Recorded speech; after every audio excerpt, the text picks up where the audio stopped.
Welcome to Wealth Distilled.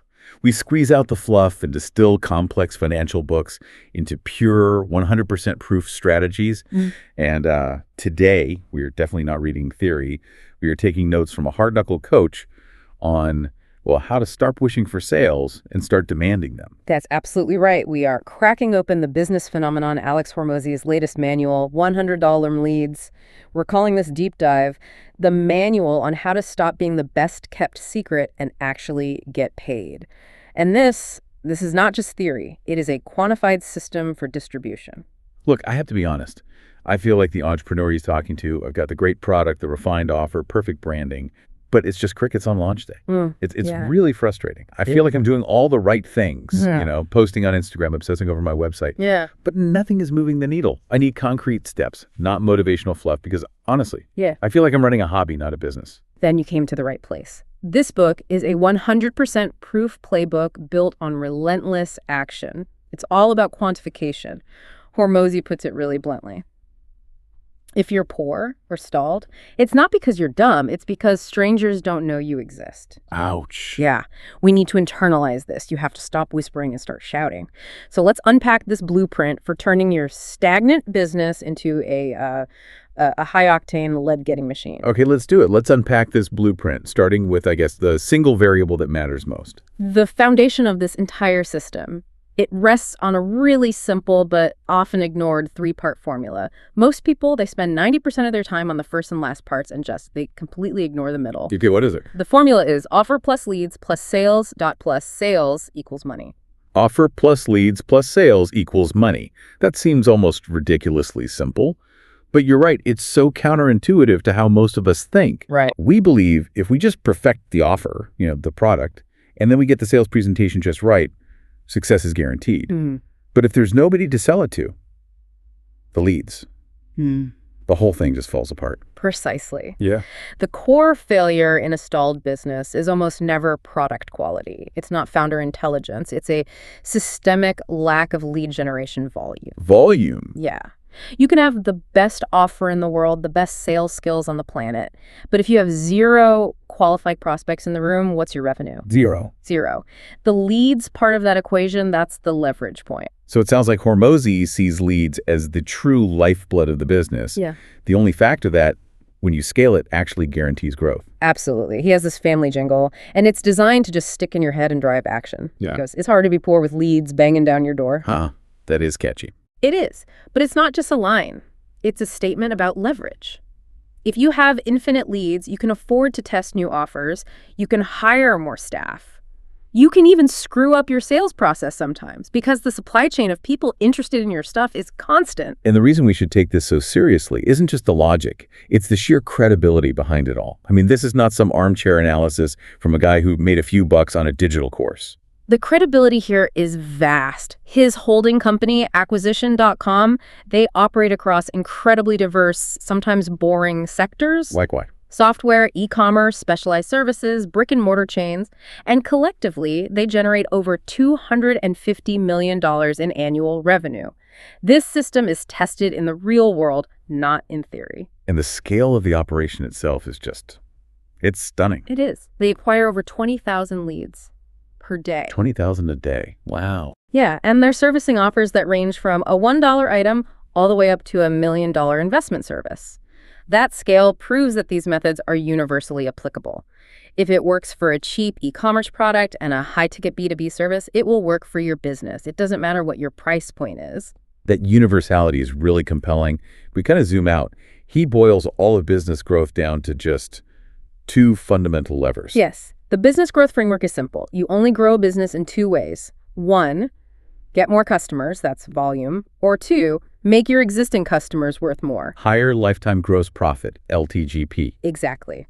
This book, it focuses solely on winning on that first lever, getting more customers. And you do that by seeking leads that are more, better, cheaper, and reliable. Sourced from lots of places. Okay, so just to pause on that acronym, LTGP, lifetime gross profit. We're talking about the total revenue a customer brings in, minus the direct costs of servicing them, over their entire relationship with you.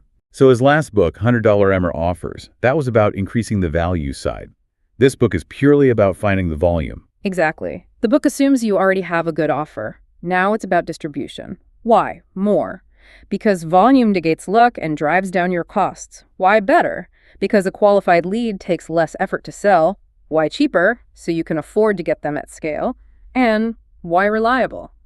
Because relying on one source, like, I don't know, the Instagram algorithm, that's just fundamentally dangerous. That makes the end goal mathematically obvious. If your systems are in place and your offer is fixed, all else being equal, doubling your engaged leads has to double your business. The book is designed to be the get-out-of-jail-free card that he credits with rescuing his own business after these massive financial setbacks. He realized knowing how to generate leads was the only skill that gave him a continuous second, third, and fourth chance. So if you can generate demand at will, you're basically anti-fragile. You got it.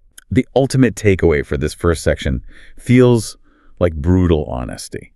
If your business is stuck, don't blame the economy. Don't blame your niche. It's not the offer, it's the lead volume. It's time to stop licking our wounds and move on to the solution. Building an irresistible magnet. Okay, so he connects us right back to his first book.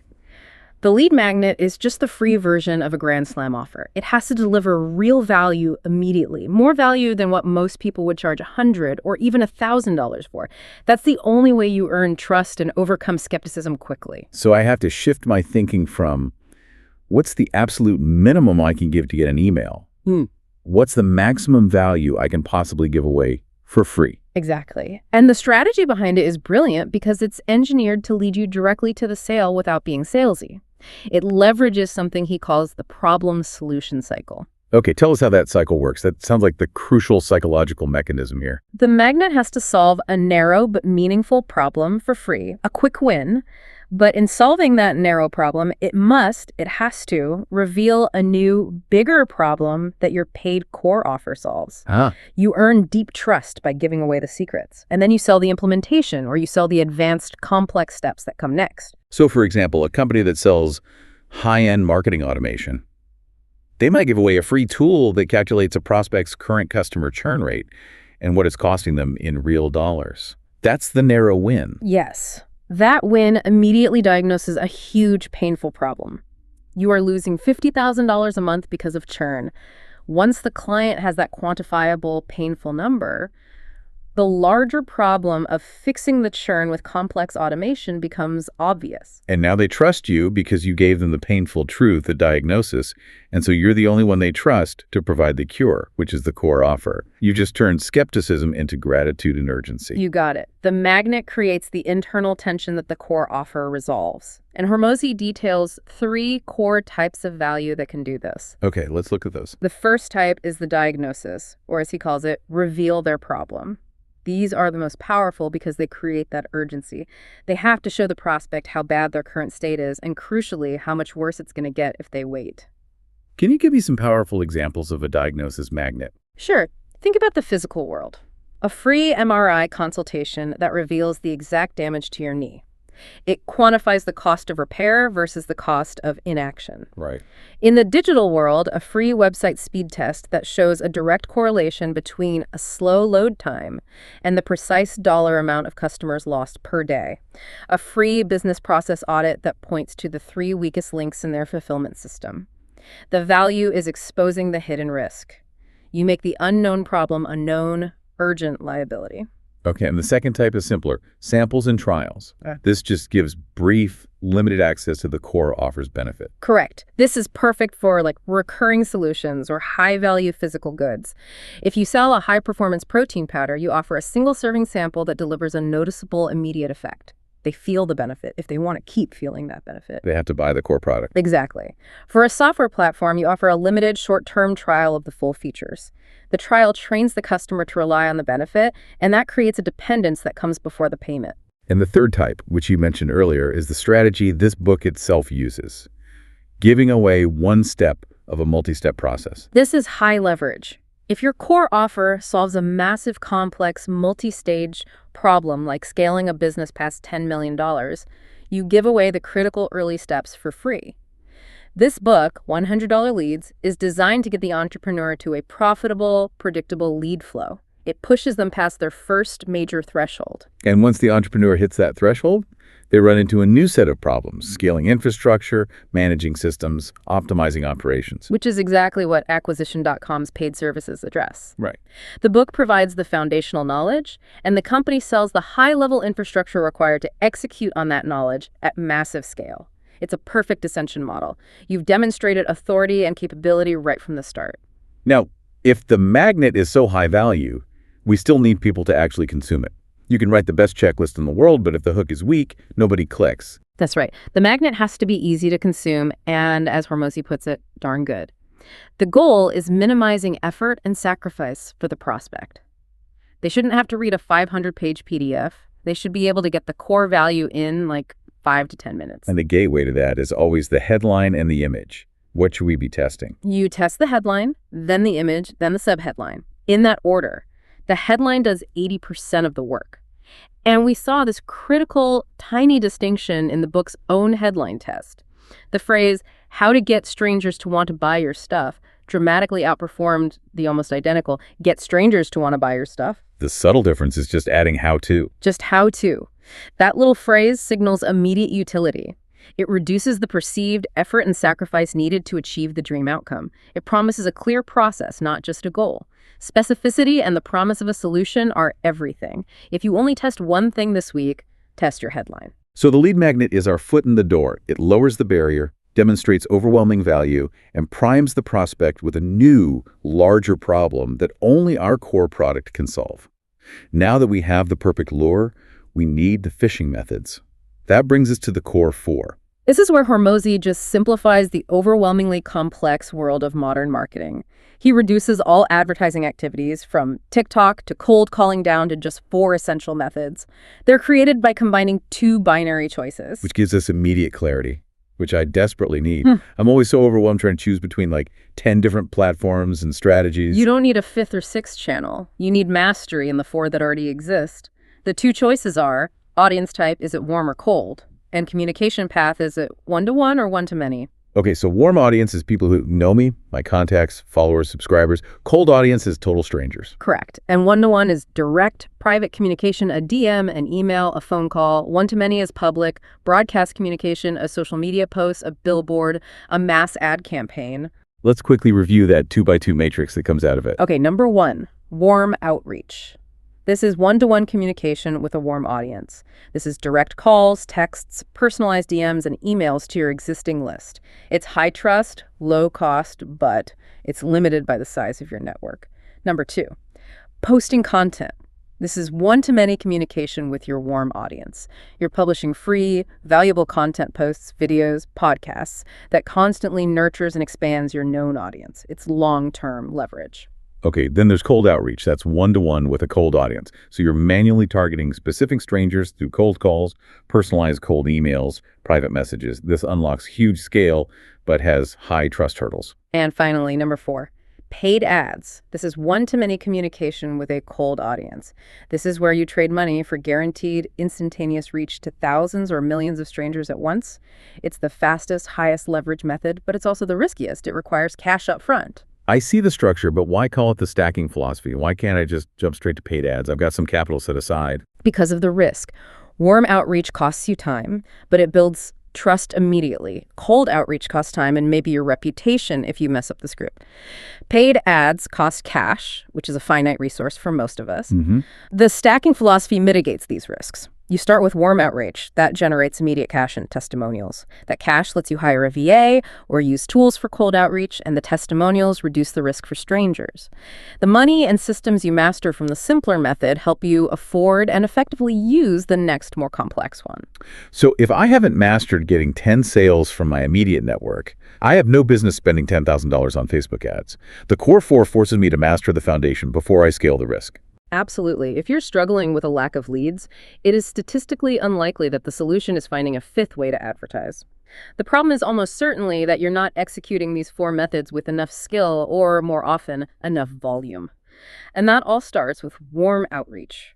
Warm outreach is where every single business must begin. It is the cheapest, easiest, and most reliable way to find your first customers. You start with the people who already know you, like you, or trust you. Your existing contacts, your email subscribers, your social followers. I find this the hardest part psychologically. Reaching out to old contacts. Yeah. Feels so awkward. I don't want to come across as some desperate spammer trying to sell them something after years of silence. What's the non-pushy way to do it? You have to eliminate the desperation by reframing the conversation. You use what he calls the outreach script, which leverages the value equation. You don't ask them to buy from you. You ask them if they know anyone else who might be struggling with X, effort and sacrifice, but who is looking to achieve Y, dream outcome, in Z time delay. Okay, so instead of saying, hey, buy my new fitness program, I say something like, do you know anyone in our network who's struggling to lose 20 pounds but is looking to fit back into their old suits in the next 60 days? Exactly. Yeah. You're asking for a referral for a very specific pain point. It's non-pushy, and it's engineered for them to connect the dots themselves. By focusing on the dream outcome and the minimal time delay, you maximize the value. And when they realize they fit the description, they've already self-qualified, and you didn't have to sell them a thing. That reframes the interaction from selling to consulting. It minimizes the social cost. And you need reps. If you're just starting out, Hormozi gives a powerful recommendation. Make your first 5 clients free in exchange for testimonials and feedback. This is a crucial step because, and this is a hard truth you have to accept, you probably suck for now. Ouch. A frustrated founder ego just got bruised again. But it's liberating. You need to learn how to suck less, and you do that by getting repetitions with customers who are forgiving because they aren't paying you yet. You get the better end of the deal because you learn what works, you refine your process, and you gather those priceless testimonials that reduce the risk for future paying clients. It turns free work into essential high ROI research. That's a huge shift in mindset. But even with the perfect script and the right attitude, this still requires relentless, exhausting volume. And this brings us to the rule of 100.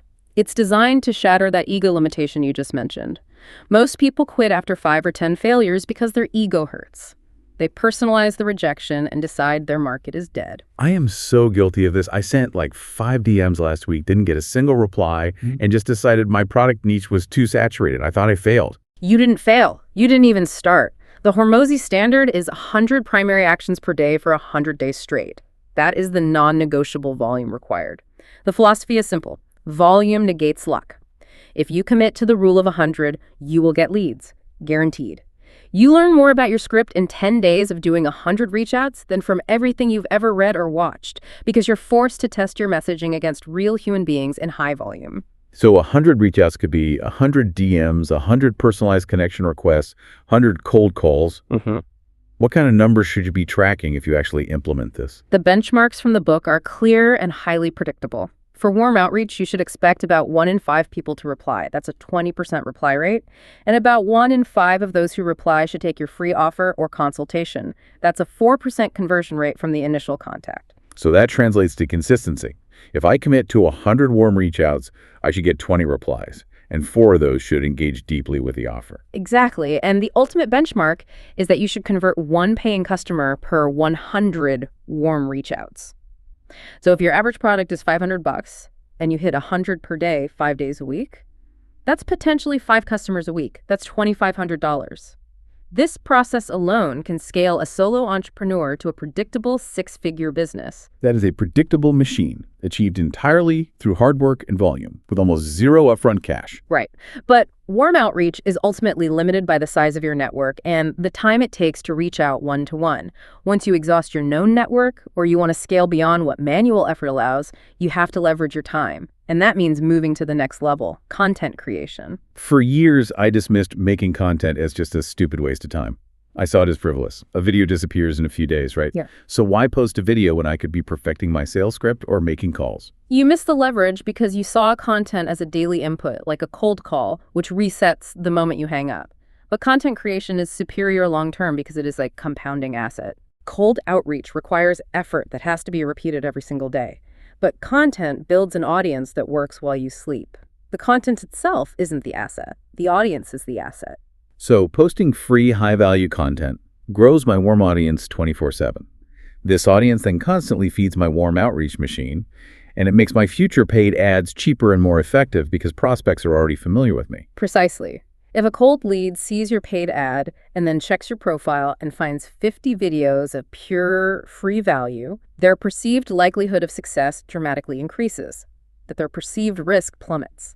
It's the difference between hearing a sales pitch from a stranger versus hearing it from an established expert who has already given them wins. Okay, if I want to maximize this compounding asset, Hormozi insists every single piece of content has to follow the same structure. Let's talk about the content unit structure. Hook, retain, reward. This is non-negotiable for success in a crowded feed. Every piece, whether it's a long-form article or a 15-second reel, must satisfy these 3 steps. First, hook attention. You have to win the competition for that initial glance. Second, retain attention. You have to keep them consuming until the end. And third, reward attention. You have to fulfill the promise of the hook. If you fail any of those steps, the content is worthless. What makes a great hook that guarantees that initial attention? Study journalists and copywriters. They are masters of the hook. Hormozi recommends using elements that grab the eye and create immediate curiosity.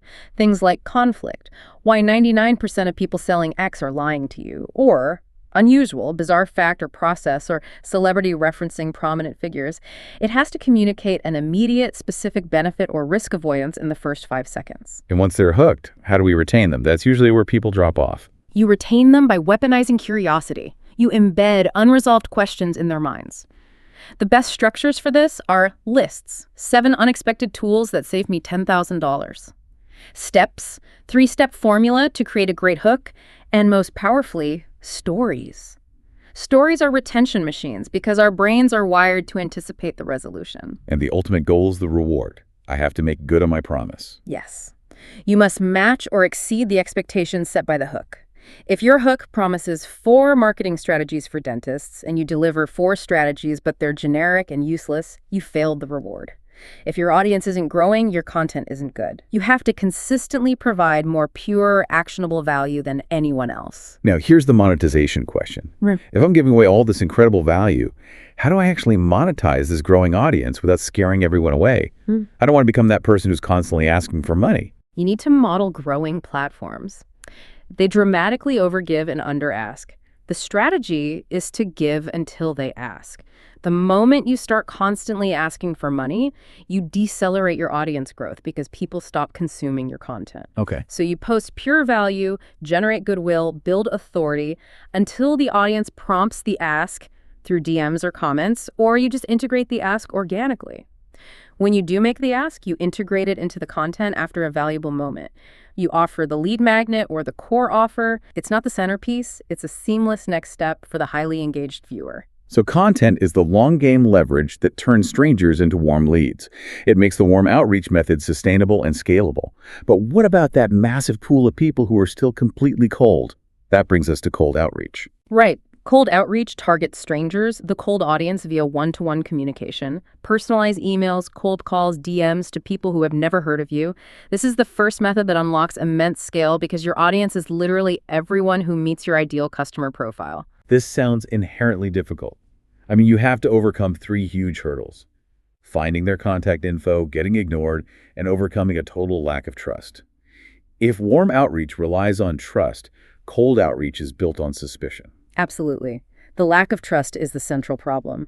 To overcome that resistance, you need 2 things: deep personalization and enormous value delivered instantly. Let's start with personalization. If I'm doing the rule of 100 on cold leads, I can't possibly research everything about them. You have to act like you know them to get your foot in the door. You only need to research 1 to 3 specific pieces of information: a recent job title change, an accomplishment they posted on LinkedIn, a challenge specific to their industry, anything to open the conversation. This drastically reduces the effort required for them to read your message because they assume you're a trusted peer. And then you deliver big, fast value. Exactly. Since they have 0 trust, you have to blow their minds quickly, under 30 seconds. You have to give away the farm up front, offer a comprehensive audit, a full strategy guide, a custom roadmap for free, something they would normally pay thousands for. This high-value offer is the only way to earn enough trust to move them into the sales process. Okay, I need to commit to cold outreach. I get the volume requirement and the need for personalization, but what do I actually say? I don't want to sound like a spammer or someone who's just scraping public lists. I need the exact language to make this irresistible. And that is the best part of this resource. This is precisely why we recommend having the physical book open on your desk as a mandatory playbook. He gives you the actual scripts. Hormozi gives you the exact scripts for cold DMs, cold emails, and cold calls. He breaks down the value structure, the exact sequencing needed to make the offer irresistible even to a stranger. He's applying the value equation directly to the language. Right. An audio summary can't really convey the nuance of a precisely worded, tested email sequence. Exactly. I can't act it out perfectly here or give you the nuanced timing needed to execute that hook, retain, reward framework in a written message. You honestly need the physical book open on your desk. It's not a reading book, it's a doing book. You have to use his scripts, learn them, and deploy them. Do not reinvent the wheel, just execute the proven framework. So the initial heavy lifting is done. I just need to commit to the required volume. But even with the perfect script, cold outreach still takes enormous persistence, right? I'm worried about getting labeled as spam or worse, ruining my entire email domain reputation. That is the friction. It requires relentless volume and persistence. You have to ensure your personalization and value are high enough to avoid being flagged. Hormozi's own story shows that this system took nearly a year for his team to scale and refine until the cold outreach part became consistently profitable. But now it generates millions per month. Yep. You have to stick to the rule of 100 for your primary daily actions. But you also need persistence in contacting each lead multiple times, in multiple ways. Don't just send one email and quit. Send the email, wait 3 days, and if they don't reply, call them and say, hey, I'm calling to follow up about the email I just sent. The multiple touch points show you're serious. It's fascinating how cold outreach essentially creates this private, predictable ad channel, but it's still limited by the manual time one person can put in. To unlock true, immediate, massive scale, we have to move to the final method. Paid ads. Paid ads, which is one-to-many to a cold audience, are the fastest way to get massive reach because you're trading money for it. Yeah. This is pure leverage. You don't have to rely on an algorithm deciding to share your content, and you bypass the manual constraints of one-to-one. You're buying guaranteed distribution. This is the highest risk level in the core four. Warm outreach is cheap time. Content is free time. Cold outreach is expensive time. And paid ads are cash up front. How do we reduce the risk of just losing all our money? The goal isn't the prettiest ad or the most creative campaign. It's the most efficient one. Efficiency means minimizing your cost per acquisition and maximizing your return on ad spend. You have to narrow the audience, the haystack, to find the right people, the needles. How do we achieve that precision targeting so we're not just showing our ads to everyone? You have to leverage platform data. Modern ad platforms give you powerful ways to target. First, using a lookalike audience. You upload your list of your best existing customers, and the platform analyzes their characteristics, their income, their interests, the content they consume, and it finds millions of new people who are statistically similar. Okay. Second, you use hyper-specific targeting factors, demographics, locations, specific interests, job titles, to filter that lookalike audience even further. This specificity is crucial for getting early, profitable wins because you reduce wasted ad spend on unqualified leads. Once we define the audience, we have to create the ad itself. Hormozi breaks this down into 3 functional chunks that have to capture attention, interest, and action. The 3 chunks are the callouts, the value, and the call to action. The callout is the opening, and it has to harness the cocktail party effect, where you hear your name above all the surrounding noise. Give me some strong examples of an effective callout. You use highly specific labels, local Clark County moms, or small business owners struggling with cash flow, or you use yes questions that require a mental nod, like, are you waking up to pee more than once a night? The goal is to immediately break their scroll pattern in the first 5 seconds and force them to ask, is this talking about me? The second chunk, value, is where we apply the value equation to prove their interest is warranted. Right. You use the what, who, when framework. What is detailing the 8 core elements? Maximizing the dream outcome, likelihood, speed, and ease, while minimizing the nightmare, risk, time delay, and effort.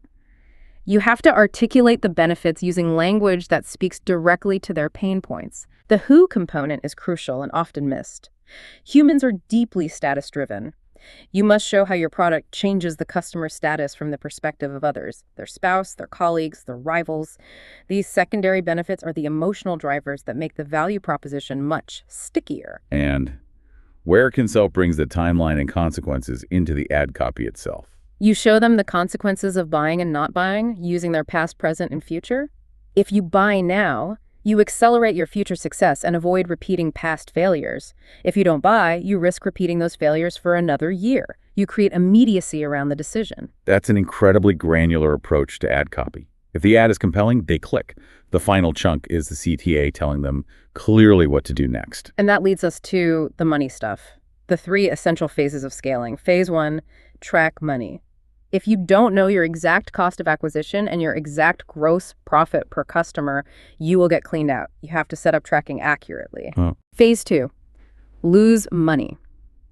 This is the testing phase. You must budget for losses. Hormozi suggests budgeting 2 times the cash collected in the first 30 days of a customer's life just to test new ads. You should expect to lose money 9 times out of 10. So a casino analogy, you're playing a high-stakes game where most of your inputs are failures. Exactly. You're investing in data, not revenue. You're paying the platform to tell you what works. When you find a winner, an ad that returns $1 for every dollar you spend, you don't stop. You scale it 10x, 100x. The small losses from the 9 failed tests are irrelevant compared to the massive gains from the 1 ad that prints money at scale. And that's phase 3, print money. Right. Once you find a profitable ad, you reverse your budget from your sales capacity. If you can handle 100 new customers next month and you know they cost you $100 to acquire, you commit to spending $12,000 to get them. You trust the data and spend as much as humanly possible until the system breaks. The ultimate goal here, the highest leverage move that allows for this infinite scaling, is achieving client-financed acquisition, or CFA. This is the holy grail. CFA solves the biggest problem that kills growing businesses: cash flow crunch. A customer's lifetime profit might be $5,000, but if you spend $400 to acquire them and they pay you $50 a month, you're cash negative for 8 months. CFA means that the profit from the customer's first 30 days covers the cost to acquire them. So if my acquisition cost is $100 and my average customer pays $150 on day 1, I'm immediately profitable and can recycle that $50 plus the original $100 back into ads today. Correct. You have funds to scale immediately and infinitely without external capital. You recycle the cash now instead of waiting months. If you achieve CFA, you have built a perpetual money printing machine that operates independent of your bank balance. Once you have the core 4 working, you don't stop. You use the growth framework. More, better, new. My assumption has always been that once I plateaued, I had saturated the market, which is the excuse the frustrated founder always gives. That is the size of the pie fallacy. Hormozi talks about an entrepreneur selling weight loss in America, a $60 billion industry, who thought spending $40,000 a month on Facebook ads had saturated his market, on a platform with over 1 billion daily users. It's an absurdly limiting belief. There are infinitely more leads out there than you can possibly handle. So we start with more. This requires destroying those ego limitations related to volume. The problem is almost always volume. The right action in the wrong amount still fails. Hormozi's mentor tested a flyer campaign at 5,000 units just to see if it worked, and then scaled winners to 5,000 per day. Hormozi himself quit after testing only 300 flyers and declared the strategy dead. You have to crank up the volume to your max capacity. This is where the rule of 100 becomes the elite standard. Open to goal. This is a psychological shift. It's a commitment to the outcome, not the input. You give up the idea of punching the clock for 8 hours. You commit to the work until you hit a specific number of outcomes, no matter how long it takes. This is doing what is required. If you need 10 new sales today and you know it takes 1,000 calls, you stay on the phone until you make 1,000 calls or 10 sales, whichever comes first. That eliminates the safety net of I did my best. It replaces best effort with required output. Precisely. Once you hit volume constraints, you literally cannot do any more. Then you move to better. Getting better means testing, but you have to test at the constraint, the single step in your funnel where the most leads drop off. So if I have a 30% opt-in rate, but only a 5% application rate, the application step is the constraint. Improving the opt-in rate is marginal if the application step is still failing. Correct. Improving that application rate from 5% to 10% instantly doubles your final output. You focus your limited time, energy, and money where it matters most. And finally, new. Only when you've exhausted high return improvements on more and better, when you're maxed out on volume and your system is at peak efficiency, do you move to new. New ad placements on a platform you already know, or taking a placement you know onto a new platform. You gradually expand your pie size. This entire journey, from warm outreach to paid ads, is about risk reduction and persistent volume. It's about accepting that failure is not only likely, but mandatory for success. And this is where Hormozi leaves us with the fable of the many-sided die. Learning to advertise is like rolling a 200-sided die where only one side is green. You will hit red, you will fail often. But the great lesson is that you cannot lose if you do not quit. The more times you roll, the more volume you execute, the better you get at the game. You might take cash losses, but you accrue knowledge capital. You cannot lose if you do not quit. That's a powerful final commitment. The entire system is designed to replace the emotional pain of ego with the measurable, predictable effort of just asking people to buy your stuff over and over again. So we've walked through the blueprint for creating a lead-getting machine, starting with a valuable, irresistible lead magnet, driving traffic through the core 4 methods, and committing to volume until you hit your goal with an open-to-goal mindset. That's the distilled wisdom for today. Now, we want to know where you stand on volume. Be honest. How many people did you ask to buy your stuff today? If the answer is less than 10, you aren't running a business, you have a hobby. Comment your number below. If you want more high-proof financial insights, subscribe to Wealth Distilled. Catch you in the next deep dive.